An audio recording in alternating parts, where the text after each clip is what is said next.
Good morning, everyone. Today I'm here speaking with Greg Spicer. That's our second interview now. And Greg and his company has been with us for many, many years now at Salford Innovation Forum. Greg, welcome to this interview. For people that don't know you, can you give us a bit of an overview of like who you are, what you do, and what's your business? Sure. Well, thanks for inviting me, Arthur, and it's a pleasure to be with you again.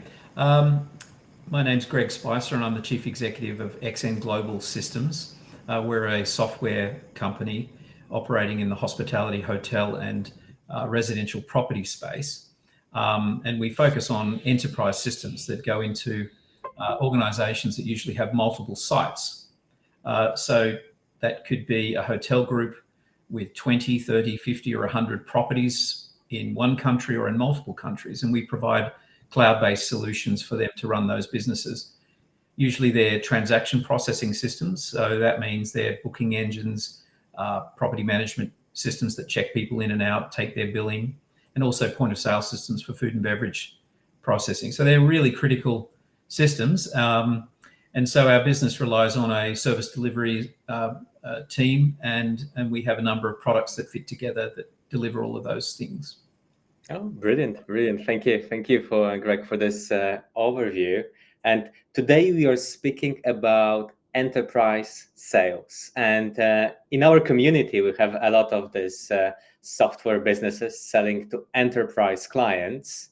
And I know you have some great stories of moving over the line and impossible sales. So could you share with us some stories where you competed maybe against a competitor that's like much bigger than you, but we still won the deal?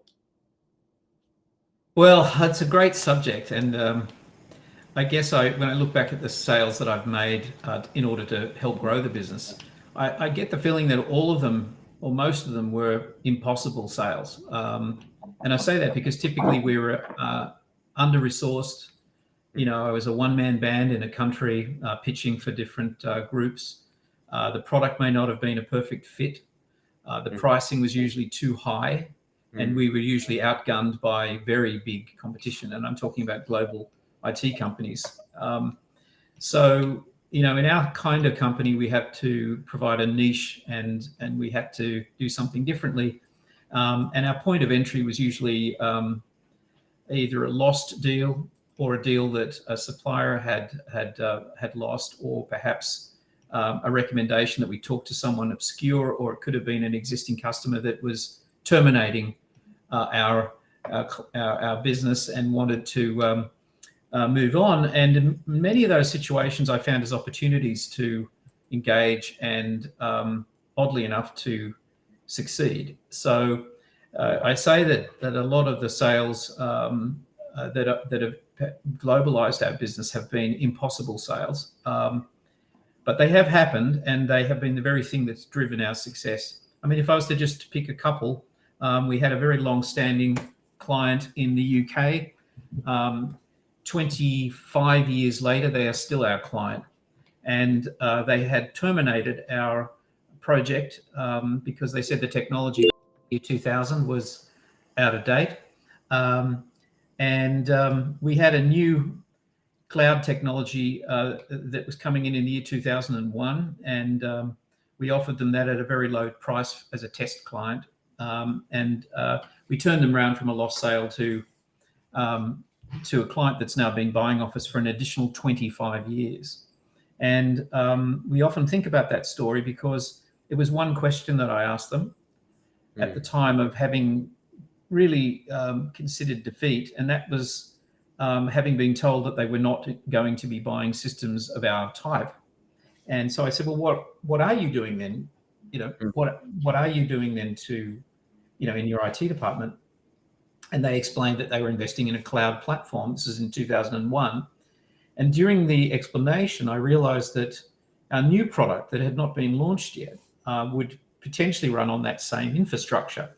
And I said to them, why don't you test out our product on your new cloud infrastructure and see if we can, you know, make it work for you. And after a discussion about the low cost that would have to be, we moved forward. So that was an example of a deal that had been lost, and the board had decided to not buy that technology.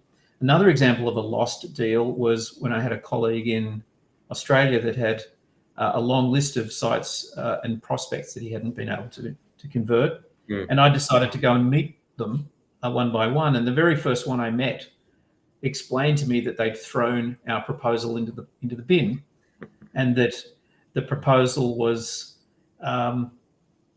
it was interesting, and it was the sort of thing that they were interested in doing at one point, but our cost was massively too high, and they had proceeded to purchase another 8 licenses from the existing vendor. So they wondered why I was in the room following them up. Through the conversation that I had about the subject matter, it was clear that they liked our technology and they liked the operational advantage. They just didn't like our cost. And again, we were able to turn that into a pilot, and the pilot succeeded, and ultimately it became a rollout, and that customer has used this system now in about 80 properties over the years, and they have been a customer for 20 years. And it started from So how did you turn this around, Greg? How did you turn around like their decision, like from no to yes? It's a diagnosis process, and I've tried to explain it to people. It's a little bit like a doctor diagnosing a patient, I guess, and figuring out where it hurts.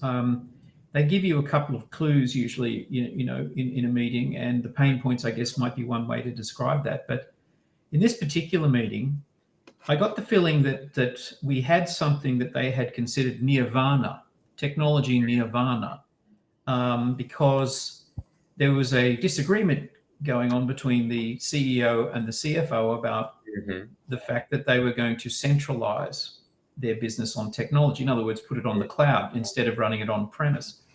And we had a technology that could do that. And I knew the business advantages of that technology, and so did the CEO. And it was clear that he wanted the idea of the business benefit, but the only issue was the very high cost of the technology. So I said to him, if I could somehow find a way to address the huge cost issue, would they be interested in a pilot? And he went, sure, but you're about X times the price that we would normally pay for such a system. Ultimately, we did agree on a price, but it was that particular conversation turning around was about recognizing we were the right solution with the wrong price. And we also were able to explain how we would implement the system in a progressive way, de-risk the pilot process, and ultimately we succeeded in proving what we said. And we did one live site, then a second, and then ultimately got an order for, at the time, 38 properties, and then another 50 odd over the years. So, and they've been a customer for 24 years. It's about what happens in the room when you have a meeting of the minds, and it usually comes from a debate about the subject matter.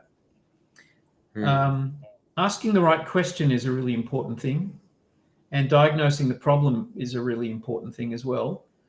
Finding out what the critical problem is that they're trying to solve, what the business pain suffering is, and how you apply your software or your technology to solve that pain in a conversation, in a way that people trust and can see what you're talking about. Can I ask you a question, Greg, on that? So a lot of founders from our community have software that's still like in early days of development and have the domain expertise, but it's a little bit of a chicken and egg where they still build and at that same time sell the solution.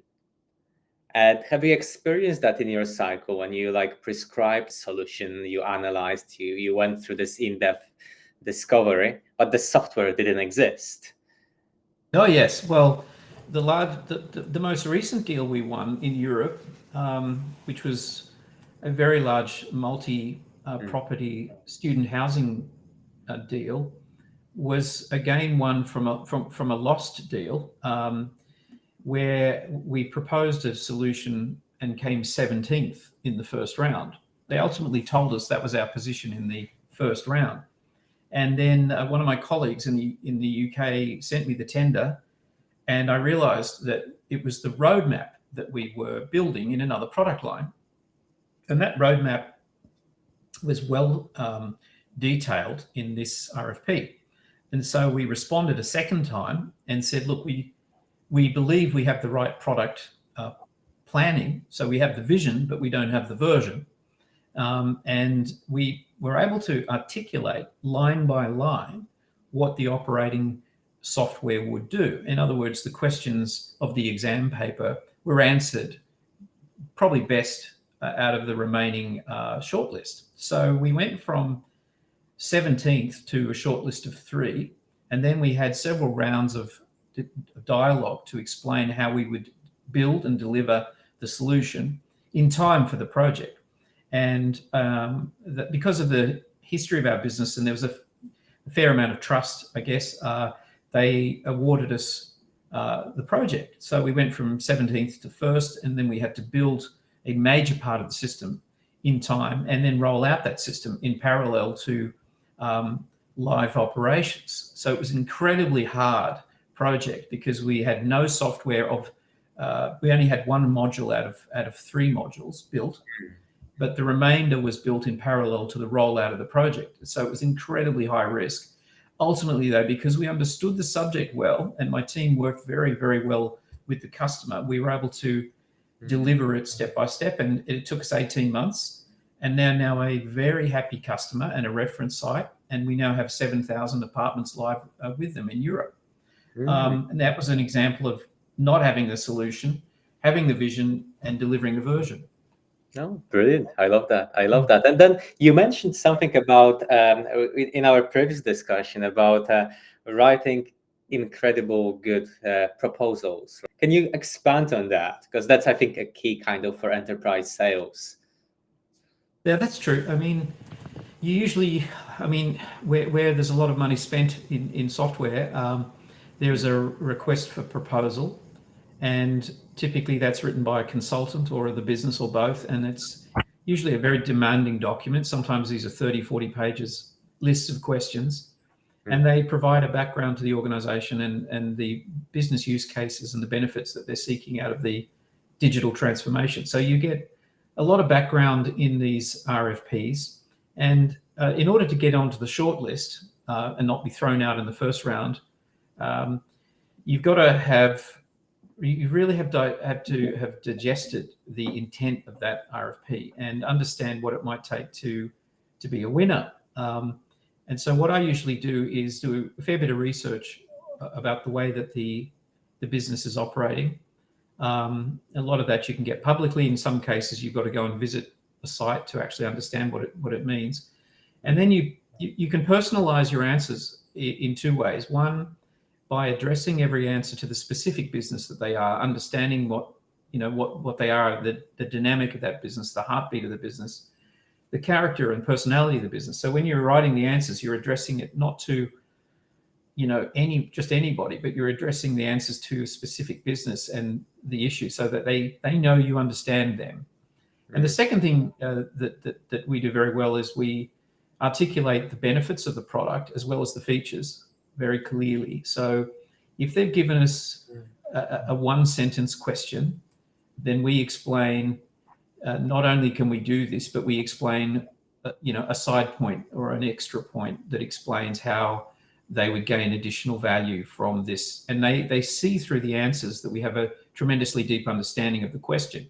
So we usually get very high marks in RFP responses. And if the enterprise salesperson responsible for a piece of business can fully immerse themselves into the character of the business, then it jumps off the page, and usually you get reasonably close to the short list. So if you're on the short list, then the good news is that you get to presentations, and people then meet you and you develop a relationship. So it's like one thing leads to the next part, where the answers to the RFP give you an advantage so that you get in front of people and can pitch and can demonstrate the product. And when you're demonstrating the product, you get a whole further opportunity to differentiate your solution. And so apart from that, you're meeting people, and there's a chemistry that forms. And in the process of presenting the system and explaining the benefits, a relationship between the parties that are evaluating you as a company happens. And ultimately, they can see you as a supplier working with them through a long period. And they've got to assess you as if you're going to be a 20-year supplier. So they want to know whether you've got integrity and you answer the question honestly. And if you don't have something, you say you don't have it.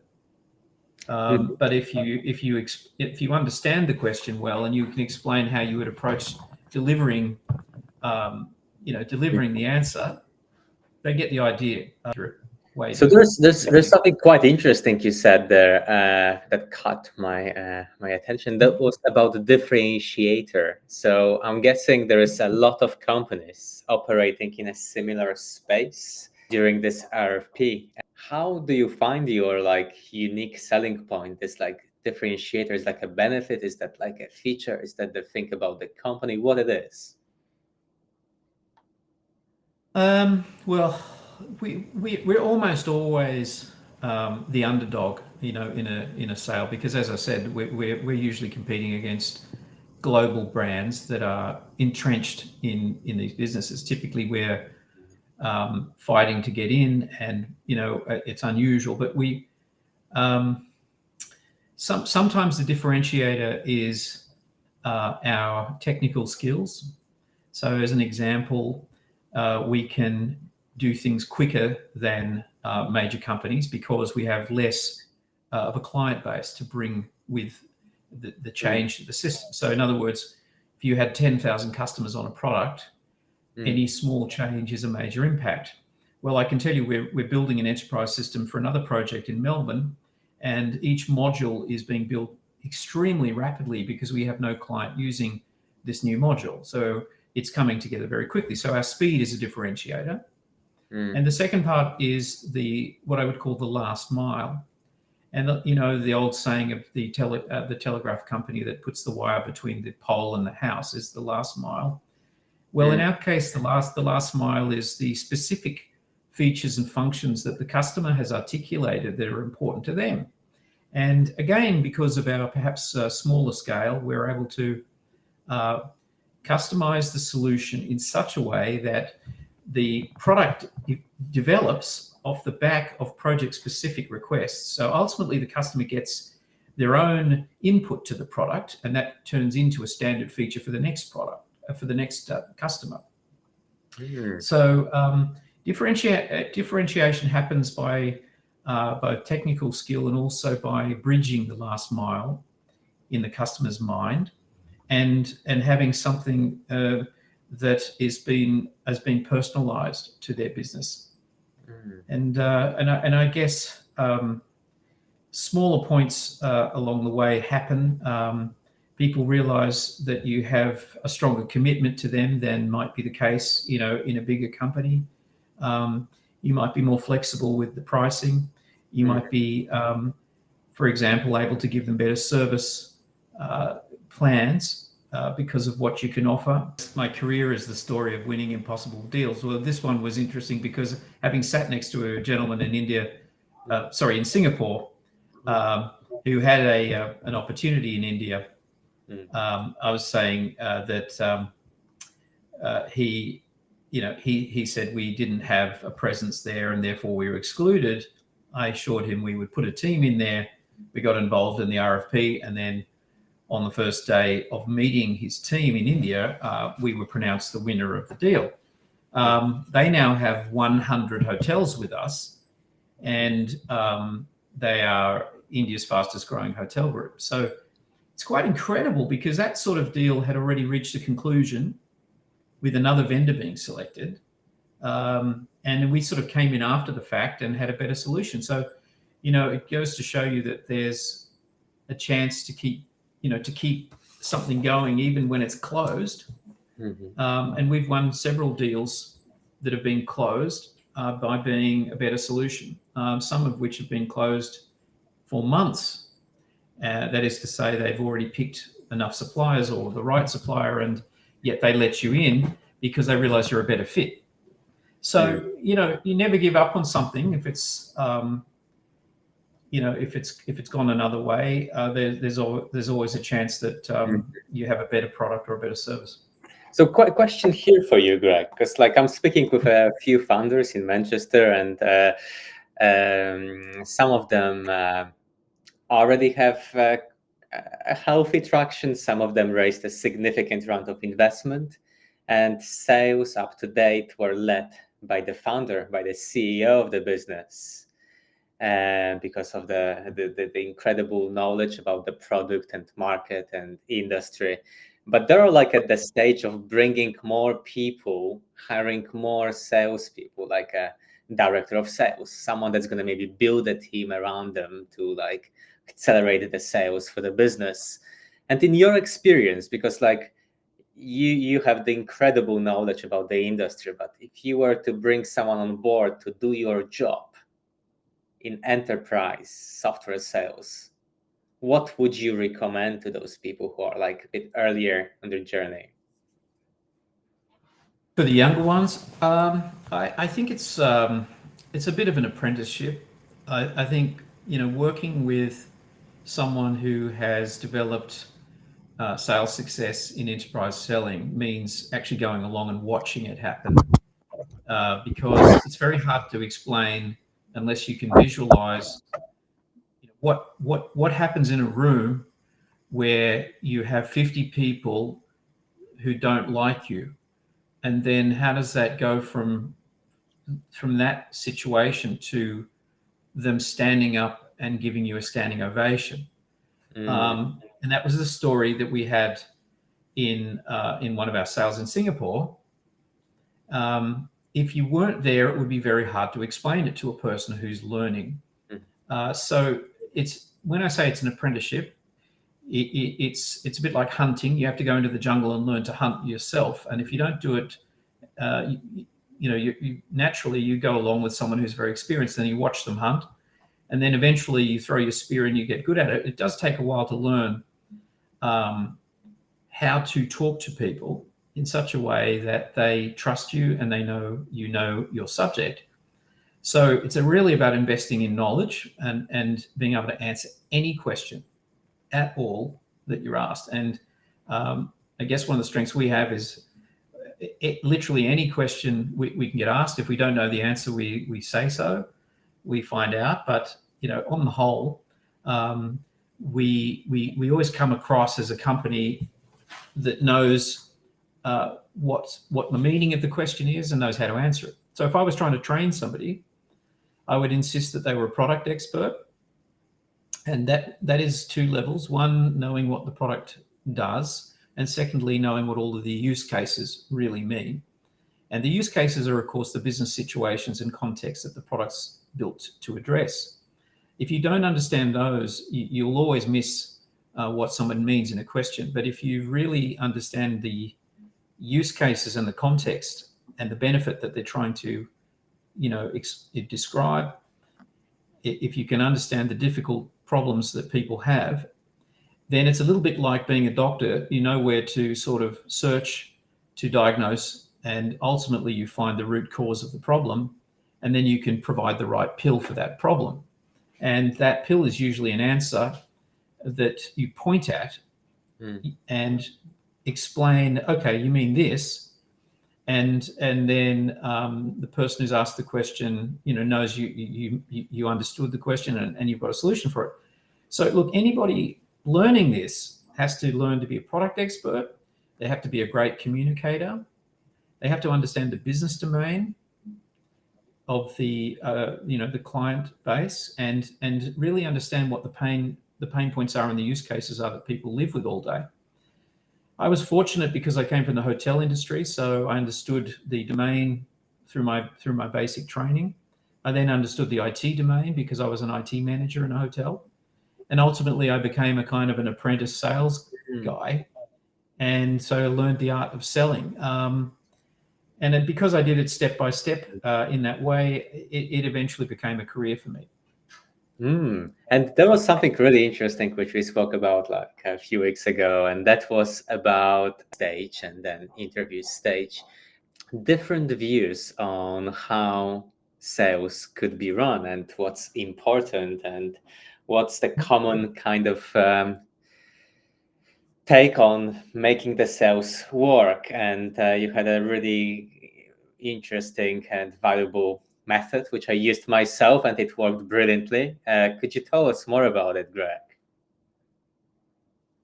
Well, I guess if what you are talking about is the focus on one Yeah. target. Quite often, if I'm training somebody, I show them a picture of a lion about to pounce on a herd of zebras, and there is a great picture where there is a lion running at great speed towards a herd of zebras. All the zebras look almost the same. They're full of stripes, but the stripes are slightly different. And you realize that the lion is about to pounce on one zebra. And it's a metaphor for selling, because the lion that gets the zebra doesn't try to chase the whole herd of zebras. It's only going for one zebra, and it usually has success because it's focused like that. So the first thing that's perhaps a misnomer in selling is that it's a numbers game. I've never believed that it's a numbers game. I was never less successful than when I had 100 quotes out and couldn't close any of them. What I finally figured out was that if I focused on closing one sale, that was perhaps the one closest to working out, then I might be able to close it. So I guess the first rule is don't be confused by prospect numbers. Just focus at any one time on closing one sale, and that method works because you're committing everything you have to the close process. And then once you've done that, you go on to the next one. Now, of course, you've still got to have prospects, and in some industries you do need a very large number of prospects to convert a small number of sales. But ultimately, the story is about focus and targeting and hunting, and all of those things are part of the sales process. I guess another thing I've found interesting is people try to learn products in enterprise selling by a method that's often called feature, advantage, benefit. And this methodology is a very basic way to explain what a software product does. It could be any type of technology. In fact, what we do, apart from that, is we look at a mnemonic, feature, advantage, benefit, but also defensive, interesting, and future. Those three other points are a way to understand when somebody in an audience criticizes the technology or the age or something about the company. You need to have an answer ready, which is the defensive answer. And that could be around your software technology stack, or it could be around the size of your company, the responsiveness. It could be anything. But having something to cleverly defend a business in a polite way is an important arrow to have. Another one is the interesting part, where if you can then explain something that someone didn't know about the product or about the technology, and that's something of an educative type of response. So the interesting part is really giving the gift of education. And then the future part, the F part, is protecting them from the risk of redundancy, let's say, by explaining how things usually last over time. And it could be that your software has been perceived to be not the most modern tech stack, and there might be more modern development tools there, but in fact the more traditional tools have got large development audiences around them, and those development audiences make the product more sticky, and therefore the software developers of that stack tend to support communities, larger communities, even though the technology may not be the latest. So it's very interesting to learn about the features, the advantages, and the benefits, but it's also important to learn about what you would say if you were defending it or looking for something interesting and understanding what the future is about the technology. So all of those things in your head help with the conversation, and it's a simple mnemonic, but it's something which has worked for us as well. Brilliant, love it. And I just have like maybe like a few follow-up questions that quickly popped to my mind when you were like explaining that, because it's quite interesting having those frameworks as you speak with clients. And there is this term called sales playbook. And I wonder if in enterprise sales, as you work with multiple salespeople yourself, if you have something like a sales playbook where you have these points listed, the defensibility points, or it's just something that's in your head as you speak. Look, I do, but it's more dynamic than that, because we try to classify the customer type when we meet them into a demographic. And the demographic is something we can train. So if the customer is an unhappy recent signer, okay, that's a demographic. And that is a type of customer that's purchased a system and fundamentally the project's not going well. Another type of demographic is, let's call it an outgrown it. And an outgrown it might be the organization's grown to a point where their earlier decision is no longer viable. Another one might be a nirvana seeker. And a nirvana seeker is a type of customer who is entrenched in a system that is locking them into a problem and is always looking for a dream solution. And so we've got these demographic descriptions for all of our customer types. And when we meet them, it's immediate as to what they are. They could be a milked cow, and a milked cow is a customer that's been using a system for so long and the vendors been taking advantage of them. So ultimately they feel after many, many years, like a milked cow. So each of these simple descriptions gives us a way to approach, you call it a playbook, it's actually a diagnosis of their demographic. And so the way we operate is we intuitively know and we investigate what is this customer type, and then knowing what they are. The training is around, okay, what do you do when you find an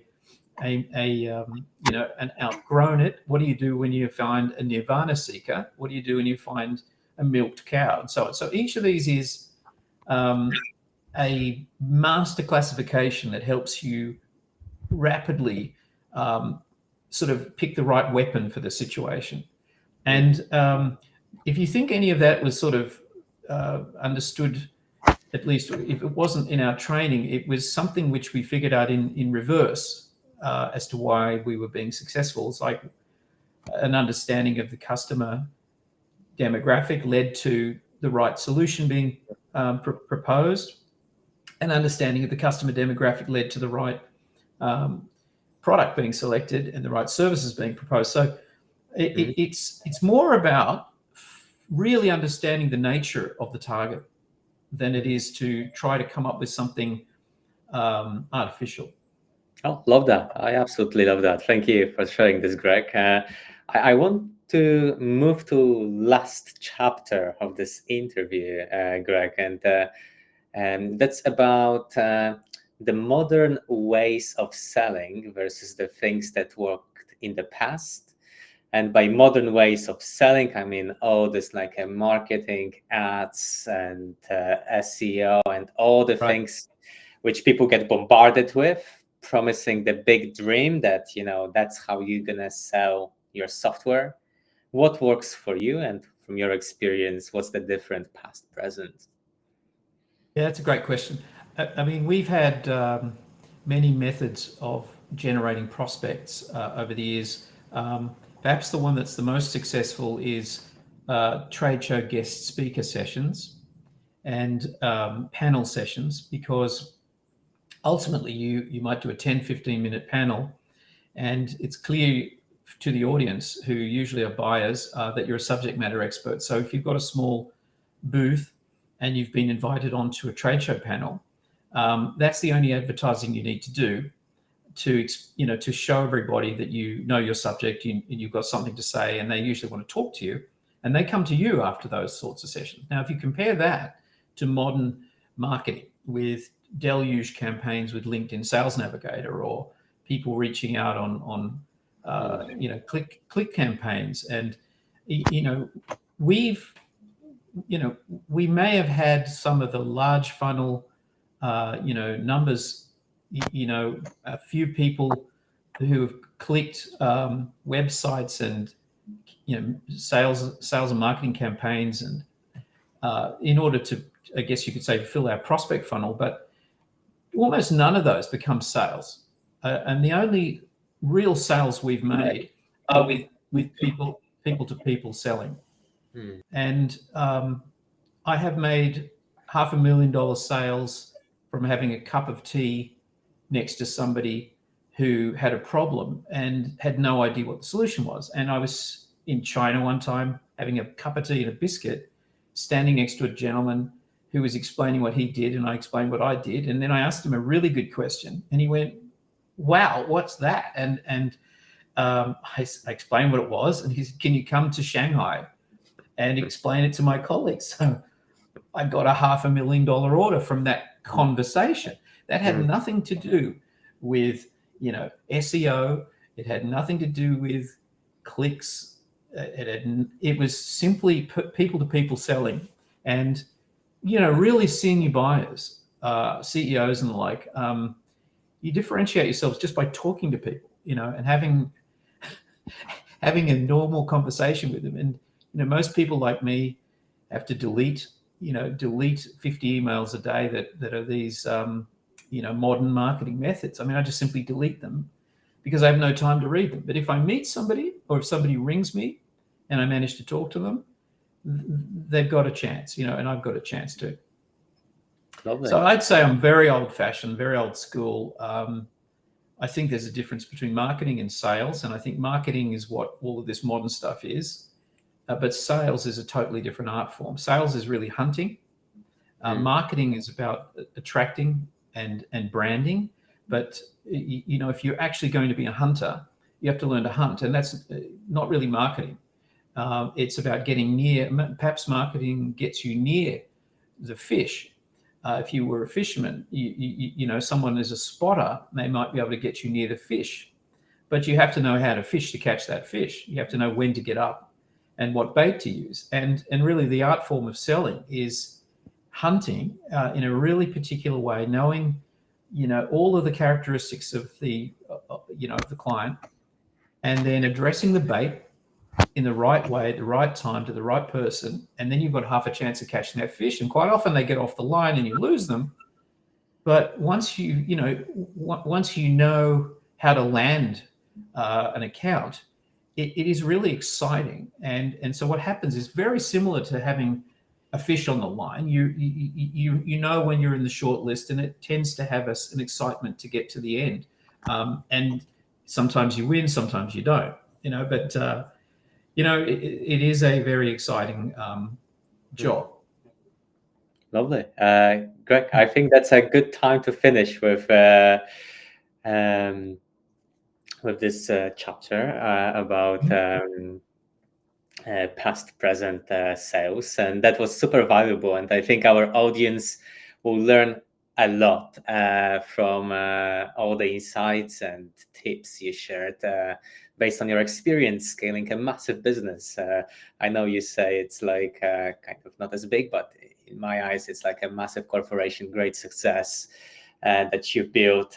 So thank you so much for being here with us today. And I hope to see you soon again. You're more than welcome, Arthur, and I hope those tips are useful.